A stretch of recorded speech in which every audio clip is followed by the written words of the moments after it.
क्या आप जानते हैं कि भारतीय इतिहास में एक ऐसा दिन आया जब सिर्फ 30 सेकंड में 40 जवानों की जिंदगी खत्म हो गई? जी हाँ, 30 सेकंड, उतना ही समय जितने में आप ये सेंटेंस पढ़ रहे हैं। 14 फरवरी 2019 को जब पूरी दुनिया वैलेंटाइंस डे सेलिब्रेट कर रही थी, तब पुलवामा की सड़कों पर खून की नदियां बह रही थीं। आज मैं आपको वो पूरी कहानी बताऊंगा जिसने पूरे देश को हिला दिया, लेकिन साथ ही ये भी बताऊंगा कि कैसे भारत ने इस अटैक का जवाब देकर पूरी दुनिया को दिखा दिया कि अब भारत चुप बैठने वाला देश नहीं रहा। उस दिन सुबह जब सीआरपीएफ के जवान अपने घरों से हॉलिडेज के बाद वापस लौटे थे, तो किसी को नहीं पता था कि उनमें से कई के लिए ये आखिरी सफर होगा। जम्मू के सीआरपीएफ कैंप में हलचल थी, क्योंकि इस बार भारी बर्फबारी की वजह से डिप्लॉयमेंट में देरी हो गई थी। नॉर्मली जहां कुछ 100 जवान ट्रैवल करते थे, वहां उस दिन पूरे 2547 जवान एक साथ श्रीनगर जा रहे थे। सोचिए, 78 व्हीकल्स की एक विशाल कॉन्वॉय, जिसमें आर्मर्ड व्हीकल्स, बसेस और ट्रक्स शामिल थे। जब ये कॉन्वॉय सुरक्षित रास्ते पर आगे बढ़ रही थी, तब कुछ किलोमीटर दूर दो आतंकवादी बेसब्री से इसका इंतजार कर रहे थे। शाकिर बशीर और आदिल अहमद डार, दो ऐसे नाम जो भारतीय इतिहास में काले अक्षरों में लिखे जाएंगे। लेकिन सवाल ये है कि आदिल, जो खुद एक भारतीय था, पुलवामा का रहने वाला था, वो कैसे बन गया एक सुसाइड बॉम्बर? इसकी कहानी बेहद दिलचस्प और डरावनी है। 2016 में आदिल सिर्फ एक 10वीं क्लास का स्टूडेंट था। उसी साल टेररिस्ट बुरहान वानी को इंडियन आर्मी ने मार गिराया। बुरहान सोशल मीडिया पर कश्मीर के युवाओं को भड़काता था, उन्हें इंडिया के खिलाफ करता था। जब उसकी मौत हुई तो पूरी वैली में प्रोटेस्ट्स शुरू हो गए। आदिल भी इन प्रोटेस्ट्स में शामिल होने लगा। कई बार पुलिस ने उसे पकड़ा, स्टोन पेलिंग के लिए गिरफ्तार किया, लेकिन हर बार ये सोचकर छोड़ दिया कि वो सिर्फ एक भटका हुआ नौजवान है। लेकिन एक दिन पुलिस एक्शन में उसके पैर में गोली लग गई और वो 11 महीने बेड पर रहा। इस दौरान उसके अंदर का गुस्सा और बढ़ता गया। मार्च 2018 में वो अपनी साइकिल पर घर से निकला और फिर कभी वापस नहीं लौटा। कुछ दिनों बाद सोशल मीडिया पर एक फोटो वायरल हुई, जिसमें आदिल हाथ में AK-47 लेकर खड़ा था। वो जैश-ए-मोहम्मद में शामिल हो चुका था। लेकिन असली मास्टरमाइंड कौन था? यहाँ एंट्री होती है मोहम्मद उमर फारूक की, जो फेक नेम इदरीस के नाम से काम कर रहा था। अब ये बड़ी शॉकिंग बात है, क्योंकि उमर कोई साधारण टेररिस्ट नहीं था।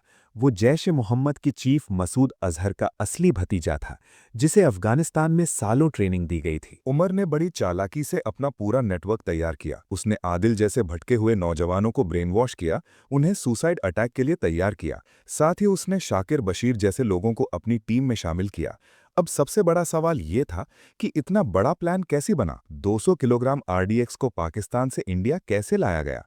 यहाँ पर हमारी इंटेलिजेंस की सबसे बड़ी फेलियर सामने आती है। जैश-ए-मोहम्मद ने बहुत स्मार्ट तरीके से छोटे-छोटे कंसाइनमेंट्स में RDX भेजा, ताकि किसी को शक न हो। शाकिर बशीर को ये सामान रिसीव करने की जिम्मेदारी दी गई। धीरे-धीरे सब कुछ इकट्ठा किया गया। एक ब्लू कार खरीदी गई, उसमें एक्सप्लोसिव्स फिट किए गए और स्टीयरिंग व्हील के पास एक स्विच लगाया गया, जिसे दबाने से ब्लास्ट हो जाए। अब सबसे इंटरेस्टिंग पार्ट ये है कि ओरिजिनली ये अटैक 9 फरवरी को प्लान था, क्योंकि वो अफजल गुरु की डेथ एनिवर्सरी थी। अफजल गुरु वो टेररिस्ट था जिसने 2001 में इंडियन पार्लियामेंट पर अटैक किया था। जैश-ए-मोहम्मद उसी दिन इंडिया को झटका देना चाहता था, लेकिन भारी बर्फबारी की वजह से हाईवे बंद रही और कोई कॉन्वॉय नहीं निकली। आदिल बेचैन हो रहा था। आखिरकार 13 फरवरी को हाईवे खुली और 14 तारीख को एक बड़ी कॉन्वॉय निकलने वाली थी। 14 फरवरी की सुबह जब शाकिर ने हाईवे पर सीआरपीएफ के जवानों को डिप्लॉयमेंट में देखा, तो उसे समझ आ गया कि कॉन्वॉय आने वाली है। उसने तुरंत उमर को इन्फॉर्म किया। दोपहर करीब 2 बजे शाकिर और आदिल उस ब्लू कार में बैठे। पुलिस चेक पॉइंट से बचने के लिए उन्होंने कच्चा रास्ता चुना। करीब 3 बजे वो हाईवे से आधा किलोमीटर दूर पहुंचे। यहाँ दोनों ने एक दूसरे को आखिरी बार देखा। आदिल ने अपनी वॉच शाकिर को दी और कहा कि ये तुम्हें हमेशा मेरी याद दिलाती रहेगी। दोनों ने एक दूसरे को गले लगाया और शाकिर वापस चला गया। अब आदिल अकेला था। उसके पास एक पिस्टल भी थी, ताकि अगर अटैक फेल हो जाए तो वो पकड़े जाने से पहले खुद को गोली मार सके। वो कार में बैठा और हाईवे पर आ गया। उधर सीआरपीएफ कॉन्वॉय कवंतीपुरा में पहुंच चुकी थी। श्रीनगर अब सिर्फ आधे घंटे दूर था।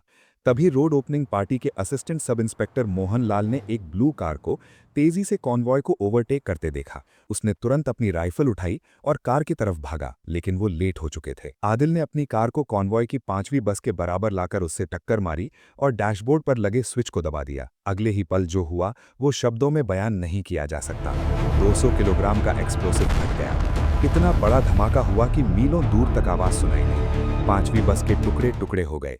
आसपास की व्हीकल्स में आग लग गई। धुआं और मलबा चारों तरफ फैल गया।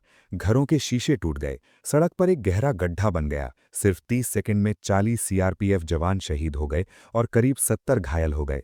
जो जवान पांचवी बस में बैठे थे, उनकी हालत इतनी खराब थी कि उनके चेहरे पहचाने नहीं जा सकते थे। उनके बॉडी पार्ट्स इधर उधर बिखरे पड़े थे। बाकी जवानों की आंखों में दर्द, गम और गुस्सा था। सिर्फ एक जवान बच गया, कांस्टेबल वासुदेव, क्योंकि वो रास्ते में बस से उतर गया था और लेट होने की वजह से पीछे वाली बस में बैठा था।